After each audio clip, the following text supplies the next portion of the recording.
Note-taking study guide, page 170. This is the overview of chapter 10. How did the nation try but fail to deal with the growing sectional differences? This is page 170.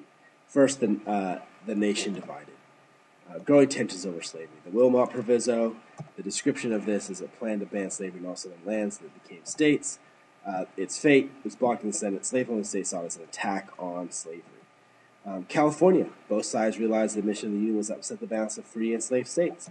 The Southern threatens to secede for this reason. So they come up with a compromise, which eventually fails. To please the North, the compromise of 1850 admitted California as a free state, banned slave trade in the U.S. capital. To please the South, popular sovereignty in the rest of the Mexican cession, so people could choose for themselves. They wanted to have a free state or a slave state, and they had the Fugitive Slave Law. The Kansas-Nebraska Act essentially undid the Missouri Compromise of 1820. This has made the North very angry. And then Harry Beecher Stowe also published Uncle Tom's Cabin in 1852. This is a bestseller in the North. It was written off as propaganda in the South. Basically, it described the lot of slaves. The crisis deepens.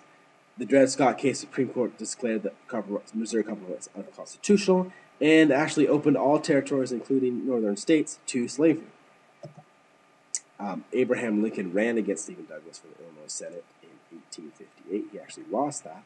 But in the debates, Lincoln took a stand against slavery, saying African Americans should be entitled to the rights stated in the Declaration of Independence. That won him a lot of notoriety. After he was executed for raiding Harper's Ferry and trying to lead a slave to revolt, John Brown was considered a hero by many Southerners. Many Northerners, I'm sorry. The coming of the Civil War. So, to many Southerners, the election of Lincoln meant that the South no longer had a voice in the federal government, and so even though Lincoln assurance of friendship in his address, it was rejected by seceding states, and the Confederate attack on Fort Sumter marked the beginning of the Civil War. That was the spark. That was the first kind of battle of the Civil War.